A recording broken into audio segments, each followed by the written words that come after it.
নমস্কার বন্ধুরা, গল্প শোনার আসরে সবাইকে আবারও স্বাগত। আজকে শোনাব শরদিন্দু বন্দ্যোপাধ্যায়ের লেখা একটি ছোট গল্প। গল্পটি নিয়েছি শরদিন্দু অমনিবাস পঞ্চম খণ্ড থেকে।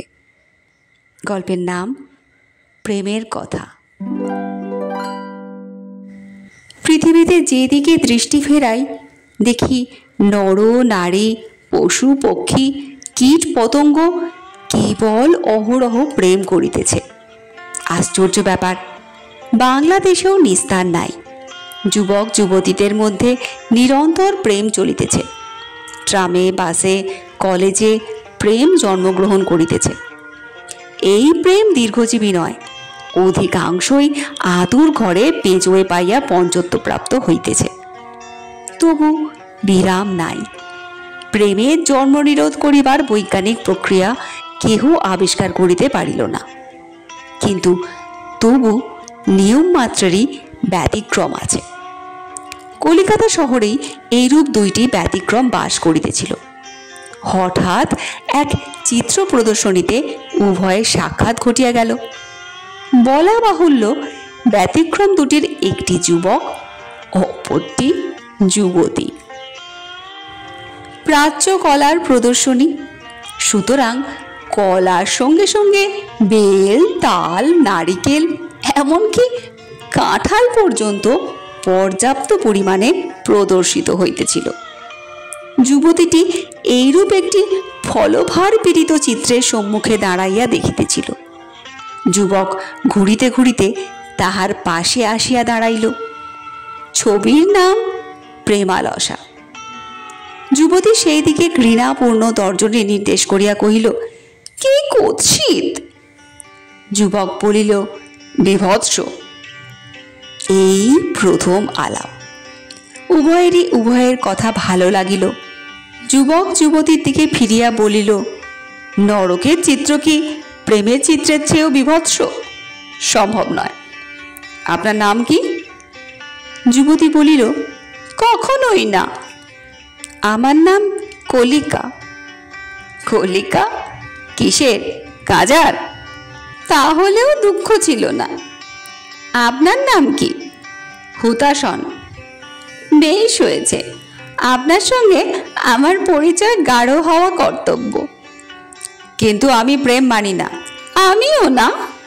বেশ, তবে চলুন চা খাওয়া যাক। উভয়ের মধ্যে পরিচয় গাঢ় হইল। হুতাশন একদিন বলিল, দেখো কলিকা, এই জগতে প্রেমই হচ্ছে যত অনিষ্টের মূল। যে প্রেম করছে সেই মরেছে। সংসারে বিবাহের একটা রীতি আছে, কিন্তু সে কি জন্যে? প্রেমের জন্যে নয়, কম খরচে জীবনযাত্রা নির্বাহ করবার জন্যে। যারা বিয়ে করে তারা সেই কথাটা ভুলে গিয়ে প্রথমেই বউয়ের সঙ্গে প্রেম করতে শুরু করে দেয়। নক্করজনক কাণ্ড।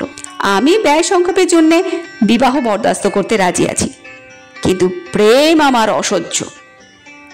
কলিকা বলিল, আমারও।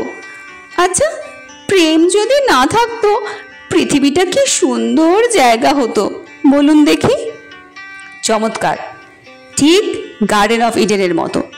কাপড় চোপড় কিছু দরকার হতো না, খরচ অনেক কম হতো। কিন্তু প্রেমরূপী কাল সর্প ঢুকেই সব মাটি করে দিয়েছে।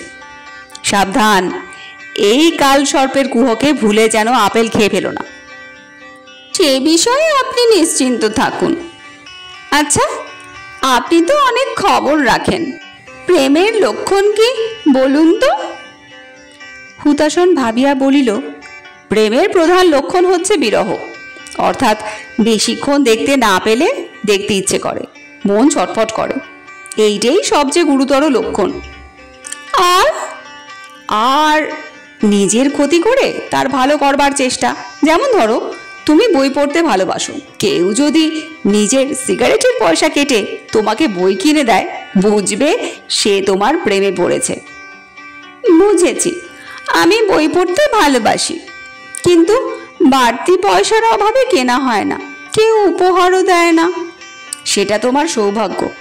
জগতে পয়সার বড় অভাব।